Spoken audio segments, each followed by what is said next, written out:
Welcome to the Visual Fractions YouTube channel. Today, we're going to explore how to simplify the fraction 3/6 to its lowest terms. Let's look at the fraction 3/6. To simplify it, we'll divide both the numerator and the denominator by their greatest common factor.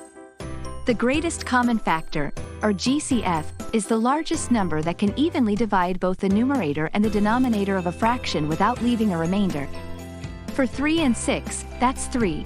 We start by dividing 3 by 3, which gives us 1. Then we divide 6 by 3, which results in 2. So, simplifying 3/6, we end up with 1/2, which is the fraction in its simplest form and cannot be reduced any further.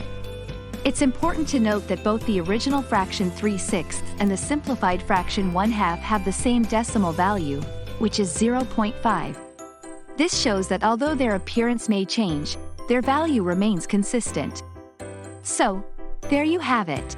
The fraction 3/6 simplified to its simplest form is 1/2, and in decimal form, it's 0.5.